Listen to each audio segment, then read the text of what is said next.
How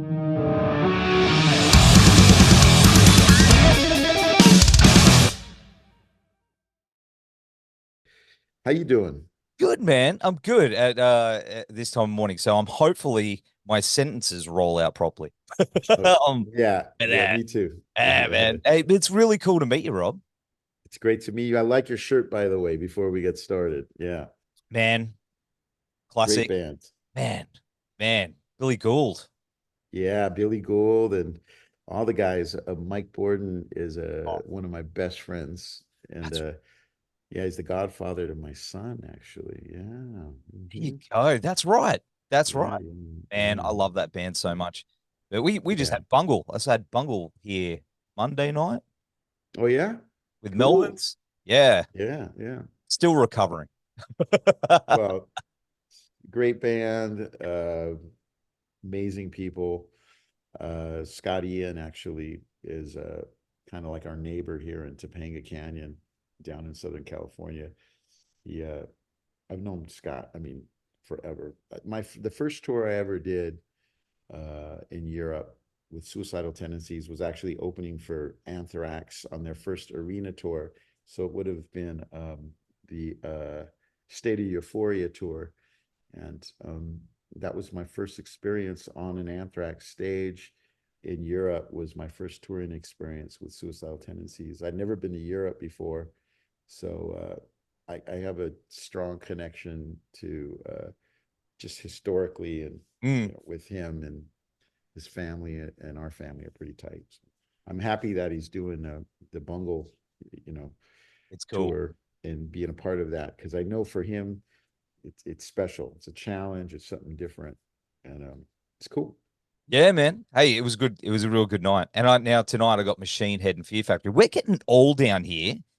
It's all Wow. happening this week is crazy. I But know. uh, I know. but what we're really looking forward to is Infectious Grooves coming. Yeah, we're Go, coming back. dude, it's going to be incredible. I know. It's Forward it's to it? surreal. I mean, we're I was just talking about this.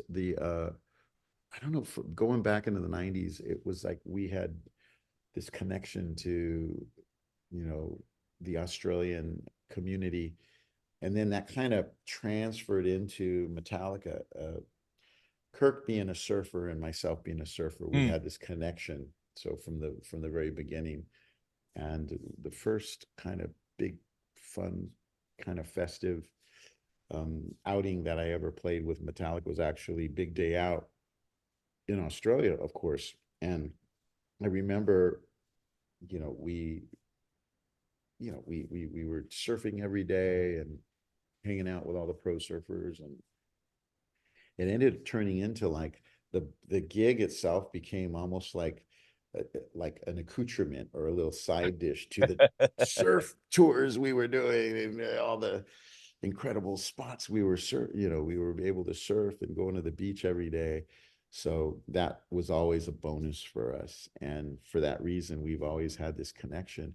But it's been so long since I've been there. I mean, it's mm, been over 10 years, so I'm really looking forward to going back there. Of course, we will be rolling through again with Metallica, um, fairly soon, which is going to be cool. But at the same time, for me, I'm just excited, selfishly excited to be able to get over there with this particular band and these mm. musicians who kind of, in my mind, started the fire and ignited the flame to that style of touring for myself and even for Kirk.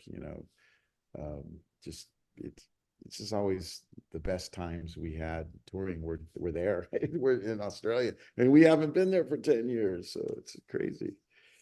Are you're bringing your board? You're going to come because I mean you're playing Byron. I don't even have to bring my board because everybody, all my old friends are like, hey, what size board you riding? What do you need? In fact, one of the things that used to happen is I would actually come home with new surfboards from there. It got to the point where it was like, I don't even know if I could take all these boards back. So I always inherit, they would actually shape boards for me. So I would inherit like new equipment whenever I go down to Australia. They're so giving. I mean, and the different brands, they give you their wetsuits and this and that. And so, I still have a ton of gear from my, past tours that I still use. Man, I wish I could surf. I'm from here, dude. I'm on the Gold Coast. I Yeah. wish I could surf. I Yeah. can't surf. I'm seal shaped. So, Yeah. Yeah. I've got this vision of this cartoon shark with a knife and fork and a bib Yeah. waiting for me. So, Yeah. I've got this fear of the open, but I admire people that can get out there and do it and enjoy it. Well, Yeah. one of the things, and I think we can all relate to this, is music and certain types of music Mm, kind of go hand in hand with the ocean or surf, beach culture and life, whether it's like, um, I mean, stuff music that motivates you, yeah. oftentimes you'll see, surfers getting ready for a heat and they've got their headphones on and they're listening to whoever. I mean, eh, music motivates you, whether it's Metallica's music or Suicidal Tendencies or hip hop or whatever. But oftentimes, what is it that gets an athlete, especially a surfer, ready for a heat? It's music, and Mm, it's metal, it's funky, it's whatever it needs to be. But it's kind of cool that music inspires athletes to do what they do, on every level. absolutely, man. Absolutely. Yeah, we get a lot of that down here, especially the punk stuff Yeah, and the groove stuff. Like, yeah, they yeah. froth it. They definitely froth it. But you've known Mike for many, many years. Mhm. Now, did he just call you up and say, "Hey, man, we're doing this again. Let's go"? Like, how did it come about that Infectious Grooves are back at it? So what's happened over the last, I want to say 20 years, but I mean we've done like 3 shows in 20 years. I Yes. mean, that's crazy. Uh it's it's like every once in a while I get a call from him and he'll see, maybe he's checking out my schedule, as it appears with Metallica. And then if he notices, okay, Suicidal's not doing anything during this 2 month period, Metallica's not doing, which is very rare, not doing anything during the Mm, time period as well. Let's see if we can throw a couple shows together. And usually it doesn't work out. The timing is bad. One of us is busy with our bands, and it just so happened that these 5 months, this whole sort of break from the Metallica tour, allowed us Mike was like, let's do some shows, are you available? And I looked at my schedule. I said, actually, I am, and of course, as I always do, whenever I'm doing something away from Metallica, I always mm, let my guys know, Lars and Jaymes and Kirk, hey, I have this opportunity to work with Ozzy on his new record, or to do, you know, this one-off with Infectious, or whatever it is. We just try to kind of stay connected on that. And they were actually very supportive. Cool, yeah, yeah, go, have fun. And it just so happened that Australia was kind of the launch pad for us, which in turn allowed us to do a couple shows in Southern California, which are coming up actually, not this weekend, but the following weekend. nice. So it's all kind of happening now, and it's starting to hit me like, whoa, I like, I gotta really prepare. I mean, of course, we've been rehearsing and preparing, but in your mind, you got to start to think about what's that going to be like, because it hasn't happened. I mean, and that also keeps you on your toes.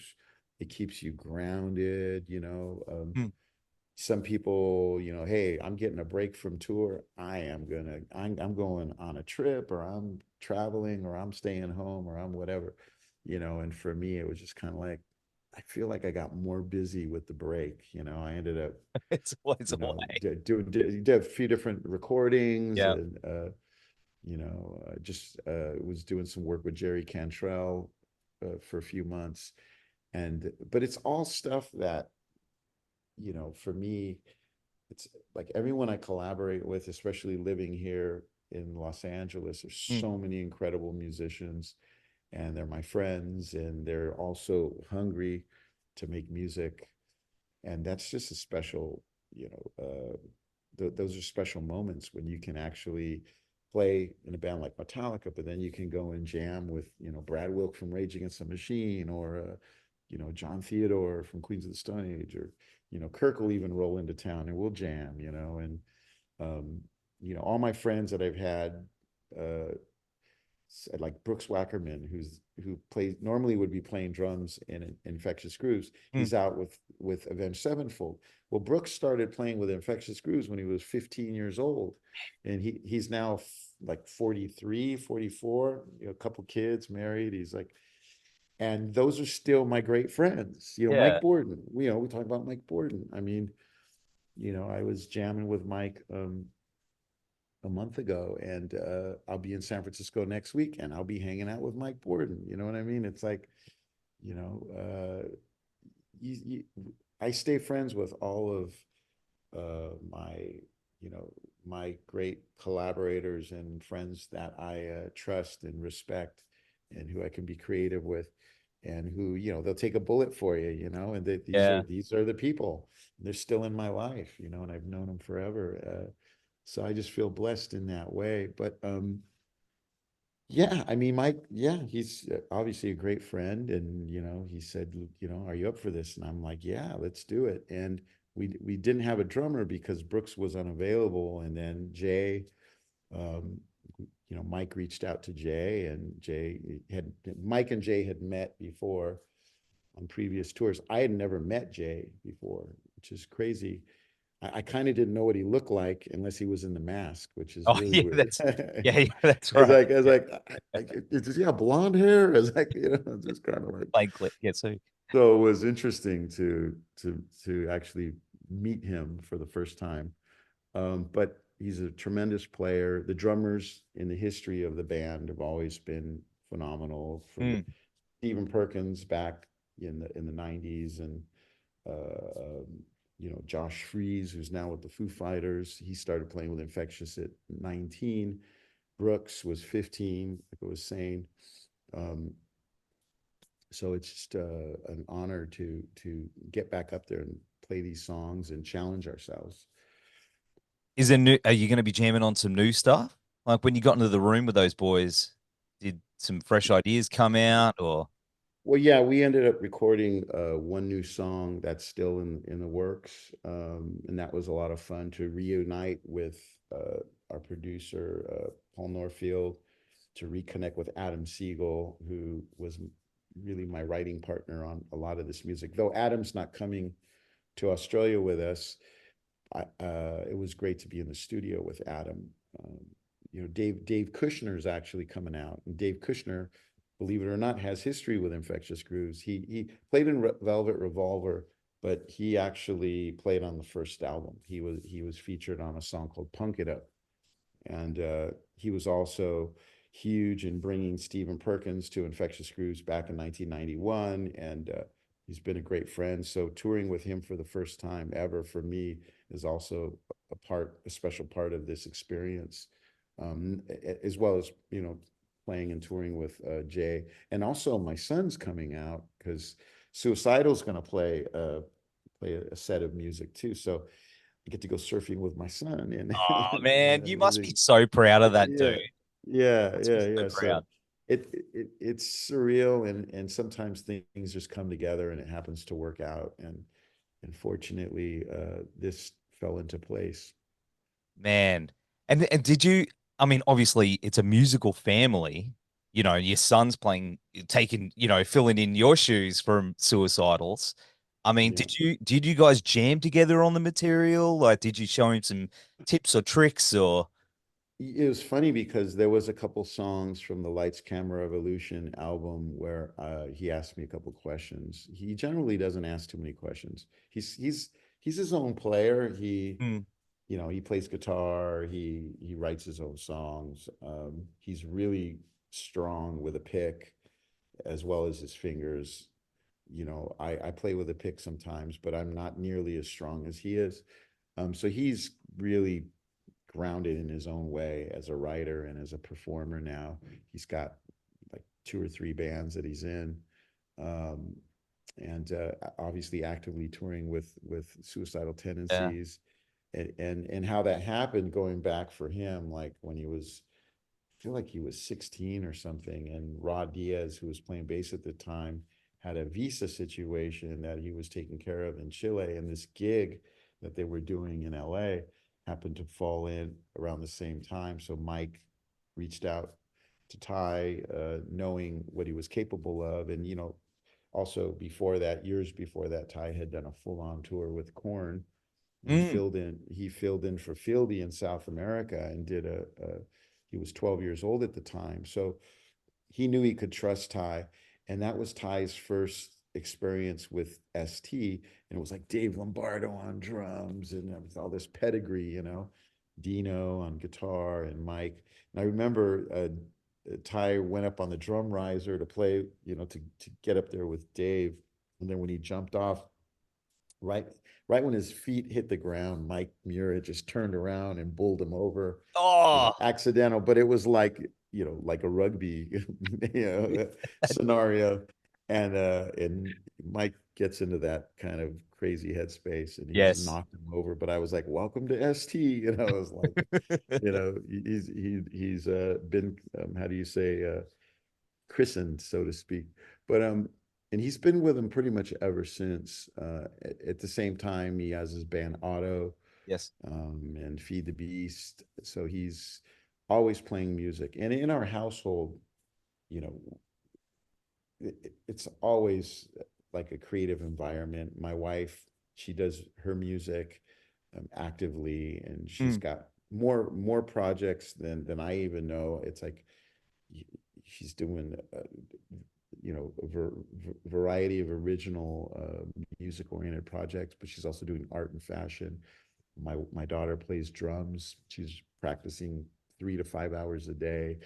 And it's just how it is in our household. Everybody plays instruments, everybody does art and music, and plays piano, whatever. So I guess when you're driving by our place in the canyon and you hear all this going on, you probably think it's a crazy house. Oh man, I might as well just come home and live with you. Yeah, Yeah. please. I'll be the guy that sleeps on the couch and just jams with you from time to time. But Yeah, yeah. But it's a great area where we live, because we're not far from the beach, so yeah. we can surf. We've got great hiking, and we got a lot of cool musicians here. Like I told you, Scott Ian's up here with his family, so we see him a lot. In fact, my daughter was jamming in a band, with his son, and it's just kind of like, I don't know. I mean, you got Ty Siegel up here. You got guitar player from Roger Waters around the corner, and all these studios. So it's pretty creative place. Everybody stays out of each other's way, but when there's a song to be recorded or written or whatever, you got a good buddy down the street. Everybody, you know, uh, is within an hour, from everybody around where I live. So It's there's awesome. a lot of great musicians and a lot of collaborative spirit. So instead of going, oh, hey mate, can I borrow a cup of sugar? You go, can I borrow a cup of riffs? Is that what you Yeah, do? You just yeah, go to no, your no, but neighbor. it's like if I need to borrow like a particular bass or Yeah, something, yeah, I yeah. literally go around the corner, and borrow. It's like I need a Gibson Thunderbird bass. I just need that sound. Okay, within 10 minutes you're gonna find somebody that has a vintage Gibson Thunderbird bass. It's crazy. That's unreal. All right, man. Well, hey, it's been awesome hanging out with you. One Thank last you. question. Of course, Infectious Grooves come to Australia. You mentioned Metallica possibly coming back to Australia. What else you got Yeah. coming up, dude? Well, I mean, basically, I've been on this break, and during that break, I almost felt more busy than I was, when I was actually on Mm, tour with Metallica. But and for me, that's not a bad thing. It just means that staying active and playing, having fun. But definitely, yeah, I look forward to these next couple of years, because I know I'll be there with Metallica, but I'm also excited firsthand to be going there like next week and getting back to Australia. It's been over 10 years, and Infectious Groove was really established pretty much in Australia. That's where I think our last official tour was there. Um, we also had a great following in France. So to be reconnecting with our friends in that community that I kind of started out with this particular band, which rolled into, some of the best times of my touring life with Metallica. It's exciting. It's been a while. Um, I'm getting texts already from my friends, my ex-pro surfer buddies are like, bro, mate, what size board do you need? And so, I guess spread the word out there. We're coming. It's very real, Mm. and it's a party. Really, at the end of the day, it's really like just a really great party with no rules in the music. And sometimes I wonder if people like understand and realize, hey man, these guys are coming out there from California and they're ready to have a good time and share their music. So spread the word. Will do. That's what we All do, right. man. It's going to be All right. unreal. But hey, Rob, Cool. thanks again for hanging out on the Yeah. show. We're going to have All right. all the links down here in the show notes and on the website. Brother, Great. take care. We'll All see right. you soon. All right. All right. Take care of yourself, brother. Yeah. Cheers. Woo. Woo. Yeah, brother. All right. Take care. Bye bye.